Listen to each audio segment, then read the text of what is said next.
¿Cómo actuar ante un sismo, mis queridos consumidores? Para ello hemos invitado al ingeniero Miguel Estrada, especialista en gestión de riesgos y desastres del capítulo de Ingeniería Civil del Colegio de Ingenieros del Perú. Bienvenido, ingeniero Miguel. Soyla, muy buenos días. Gracias por la invitación. No, a usted por acudir al llamado.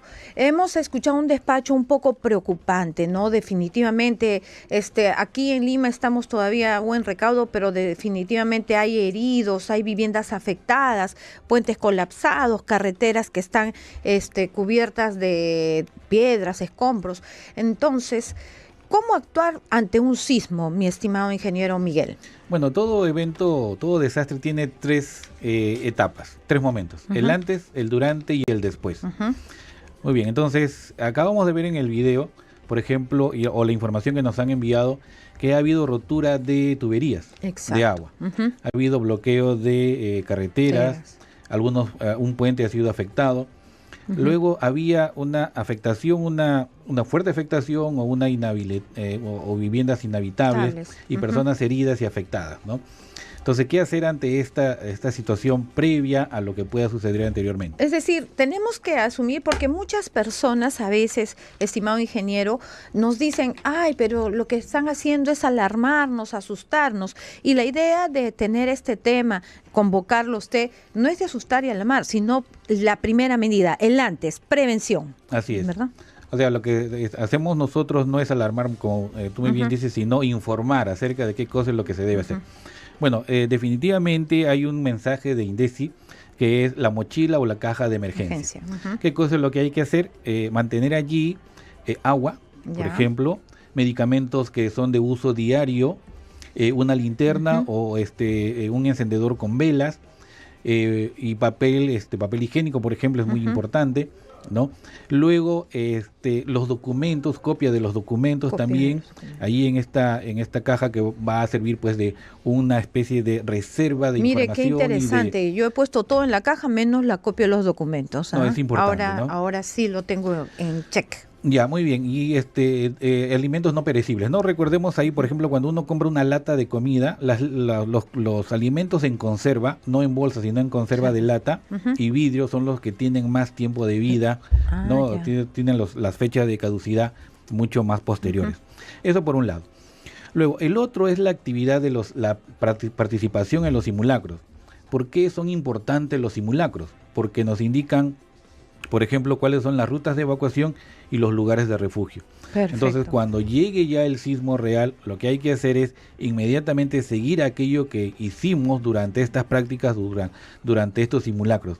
Entonces, acá el llamado a la población en general para que participen de una manera, sobre todo, responsable y seria en los simulacros. Ingeniero, ninguno de nosotros sabe en qué momento va a suceder el evento sísmico, el terremoto, y es por eso que debemos estar preparados en la mañana, en la tarde y en la noche. En cualquier momento. Es en horas laborables, en horas donde los chicos están en el colegio, de repente en la madrugada, que normalmente ocurren ciertos sismos, ¿no? O en la noche, cuando están saliendo del trabajo o del turno escolar de la noche.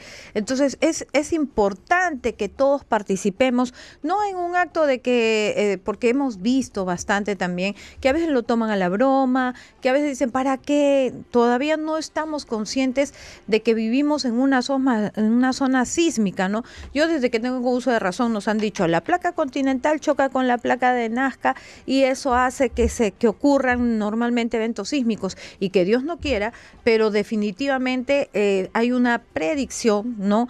Debido a los estudios, porque eso no es nada de magia ni nada, que puede ser hasta de 8.9 grados. ¿Verdad? Así es.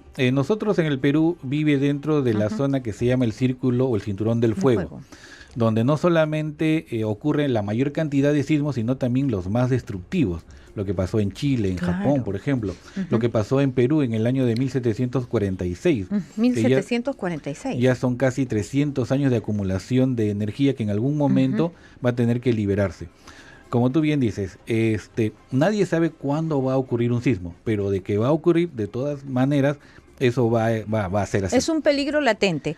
Es una amenaza latente, así es, ¿no? Para lo cual tenemos que estar bien preparados. Y acá hay por ejemplo, en el sismo que acaba de pasar el último viernes, se lanzó una alerta de tsunami. Entonces, Porque el tsunami, para que se genere un tsunami, tiene que haber dos condiciones, ¿no? Una, que el sismo tiene que ser relativamente grande, mayor a 7 grados, y este estaba más o menos dentro de ese rango, 7 grados, y otro que ocurra en el fondo marino. Entonces, y acá tenemos lo que venimos hablando, que la placa de Nazca está empujando a la placa sudamericana y que justamente este empuje, mucha de esta energía se libera en el fondo marino. Entonces es muy probable que el próximo sismo que tengamos frente a la costa de Lima sea no solamente un gran sismo con gran destrucción en la parte continental, en la parte urbana, sino también que pueda haber un tsunami. Que también puede haber un tsunami, y que todos los que viven cerca a la costa, al lado de las playas, entonces también tienen que hacer sus simulacros, la prevención, la evacuación. Lo que también me ha gustado es que usted ha dicho dos cosas bien fundamentales: las rutas de evacuación y los lugares donde las personas pueden estar seguras. Sí, por ejemplo, en el caso de un tsunami, por ejemplo, el sismo que ocurrió en el año 2001, fue en agosto, creo que fue el 15 de agosto, donde se generó un tsunami en las playas de Arequipa. Justamente algo parecido a lo que hubiera sucedido el día viernes. Entonces, allí la manera más adecuada de evacuar es sentido perpendicular a la playa. Es decir, para ganar más rápidamente altura. Entonces ese es lo que hay que identificar. La idea es ganar altura. Así es, lo más pronto posible. Por ejemplo, en la punta, ¿qué vamos a hacer en la punta si la punta está completamente rodeada de agua? Entonces allí, por ejemplo, se llama evacuación vertical. Allí se tienen identificados 17, 18 edificios que pueden ser utilizados como refugio vertical. Por ejemplo, la Escuela Naval tiene un edificio completamente fuerte, eso no lo va a destruir ni un sismo, ni un tsunami. Entonces, por ejemplo, ese sería un edificio para evacuación vertical. ¿Y cómo llegar a esos edificios? Vertical es cuando yo voy corriendo hacia el primer lugar que tiene la mayor altura. Así es. Y perpendicular es buscar las zonas más altas. No, perpendicular significa, por ejemplo, tenemos la línea de costa. No evacuar paralelo a la línea de costa, sino perpendicular a la línea de costa para ganar altura rápidamente. Perfecto. Marisa nos dice que tenemos un WhatsApp. Marisa, ayúdanos con el WhatsAppito, por favor. Buen día, ingeniero. Saludos desde Cajamarca. Soy Elena. ¿Qué opinas sobre las construcciones de las casas en el Perú? Si tenemos que prevenir, ese sería un punto importante, ya que los sismos siempre ocasionan daños terribles. Muy bien, eso es lo que estábamos hablando de los tres momentos, ¿no? Antes, durante y después. En el antes, sí, definitivamente tenemos en el Perú más del 70% de las viviendas son construidas de manera informal o mediante la autoconstrucción. ¿Esto qué cosa quiere decir? Que las familias se han unido, han urbanizado un lugar y poco a poco han ido construyendo, lamentablemente sin la dirección técnica de un ingeniero o un arquitecto especialista en edificaciones. Esto hace que las edificaciones en el Perú se llama altamente vulnerables. ¿Qué cosa es lo que hay que hacer? Empezar a reforzar las viviendas. Entonces, como el proceso de reforzamiento, por ejemplo, va a tomar tiempo, lo que hay que hacer es ahí trabajar con las familias, o sea, el procedimiento de la evacuación lo más rápido posible. Y en el proceso de reforzamiento ya las universidades han hecho algunas propuestas de reforzamiento, como por ejemplo poner mallas de acero a los muros e ir reforzando poco a poco las edificaciones. Con eso no estamos diciendo que ya la vivienda se convierte en una vivienda antisísmica, pero lo que sí vamos a poder hacer es que esa vivienda no colapse durante un sismo. Anita de Comas nos pregunta, me gustaría que le pregunte al invitado, por favor, ¿qué son los edificios antisísmicos? Porque, por ejemplo, yo estudio en la universidad, tengo 23 años y hemos hecho un simulacro hace poco y nos dijeron de que el edificio era antisísmico, pero que eso no significaba que nos iba a caer. ¿De qué estamos hablando? Pues no. A ver, hay que sacarle la duda a Anita de Comas. Gracias, Anita, por escribir. Nosotros los ingenieros civiles estudiamos en nuestra universidad, en las facultades de Ingeniería Civil, cómo diseñar y cómo construir un edificio que sea sismo resistente. Sismo resistente. No antisísmico, eso nos enseñan en la universidad. Muy bien, el problema es cuando el diseño está mal o el proceso constructivo está mal. El código de diseño tenemos acá, Zoila, un código de diseño sismo resistente muy bueno. Sí. Realmente uno de los mejores a nivel mundial. El problema ¿cuál es? Que la gente no lo respeta. Ese es el problema. ¿Quién es la entidad que tiene que hacer respetar ese código, por favor, ingeniero? Bueno, primero es la ética profesional. La del ingeniero. La del ingeniero ya. Que diseña y construye. Primer lugar, ¿no? Ya, segundo. Segundo es la supervisión del gobierno local. Las municipalidades son las que otorgan las licencias de construcción y ellos tienen un cuerpo de especialistas de ingenieros que ven los planos y ante cualquier, digamos, falla o mal diseño, simplemente no le dan la licencia hasta que se levante ese problema. Y luego viene la siguiente etapa, que es la etapa de construcción, que nuevamente tiene que haber una supervisión de parte del gobierno local. Obviamente que acá hay un problema, ¿no? Porque los gobiernos locales no tienen las capacidades digamos de personal para que puedan hacer de supervisión, observación, ¿no? Fiscalización. Fiscalización, ¿no? Esa es la palabra, fiscalización. Entonces, si un edificio no de más de 5 o 6 pisos ha sido construido, este edificio por lo general ha sido diseñado y construido por un ingeniero y no debería fallar. En principio no debería fallar. Por ejemplo, estos edificios que tenemos en el centro de Lima o San Isidro, a mí lo que me da miedo son los de 21 pisos. Bueno, lo que pasa que si está bien, ya les si está bien construido, es sismo resistente. Así es, no hay problema. Porque inclusive lo que pasa que también hay un factor muy importante, que es el factor del suelo. Ya. Porque durante frecuentes sismos los edificios en la Universidad de La Molina, por ejemplo, se dañan. Sí, porque ese lugar es suelo, es un suelo blando, en donde las ondas sísmicas se amplifican. Al amplificarse las ondas sísmicas, las fuerzas sísmicas se amplifican y por lo tanto estos edificios son más dañados. Entonces hay que tener también cuidado. Por eso que cuando a nosotros nos enseñan que cuando vamos a construir una edificación, primero tenemos que, para diseñar la cimentación, no para diseñar la estructura, tenemos que saber cuáles son las condiciones del lugar, cuáles son las condiciones del suelo exactamente. Entonces, asumir una conducta ética por parte de los ingenieros, ¿no? Cuando vayamos a construir edificios, condominios, lo que fuera. Primero el diseño. El diseño. O sea, hay que estar ahí supervisando, fiscalizando. Ya, antes que nos gane el tiempo, ingeniero, durante. Ya, durante, obviamente, lo primero es que mantener la calma. Si uno está en un edificio alto, es muy poco probable que colapse. Pero lo que sí hay que hacer hay que cuidarse de los elementos no estructurales.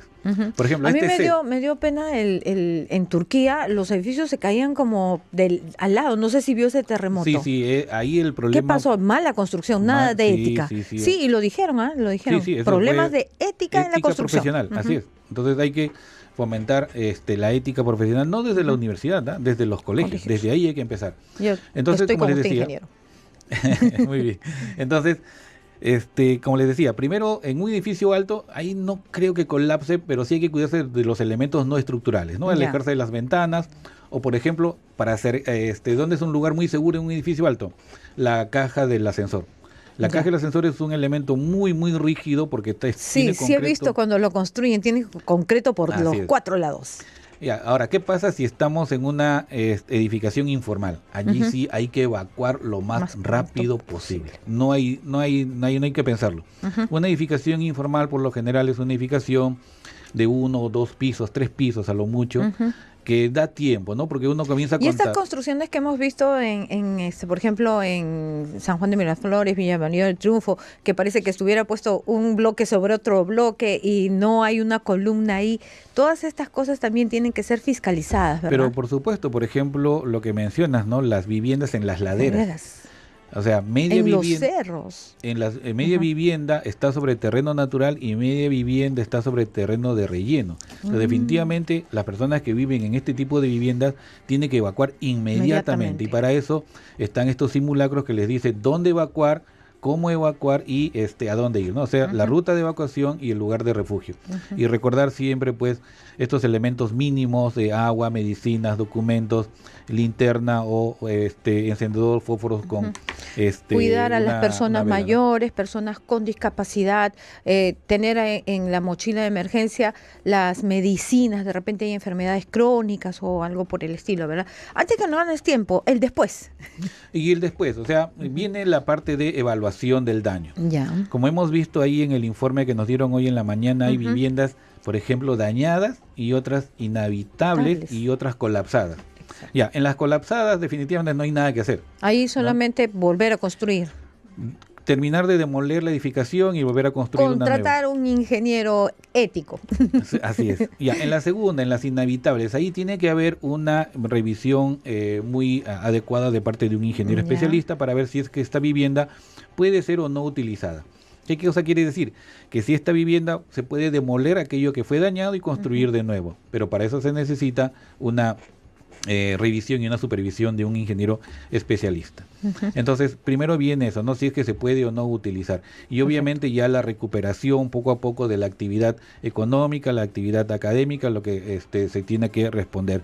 Y obviamente tratar de preparar lo más rápido posible ese plan de ayuda, lo que habías mencionado. Por ejemplo, ¿quién ayuda a la persona mayor de la casa o de repente hay una persona discapacitada? Tiene que haber un plan familiar para que diga tú o nosotros nos vamos a encargar de esta persona. Perfecto. Ingeniero, agradecerle infinitamente y convocarlo para seguir desarrollando porque nos ha dado buenas ideas que vamos a tomarlas en cuenta ahora cuando compremos una vivienda para estar en el antes, en el durante y en el después. Solamente una última adelante, a ingeniero. la sociedad en general, que ya dejemos de construir viviendas mediante la autoconstrucción o de manera informal. Realmente más barato sale contratar a un ingeniero, un arquitecto que haga el diseño y luego el proceso constructivo, realmente. Claro que sí. Siempre hemos estado en esa directiva también nosotros de que lo barato sale caro al final. Definitivamente, así es. ¿No? Muy bien, queridos amigos, no se muevan de Radio Nacional.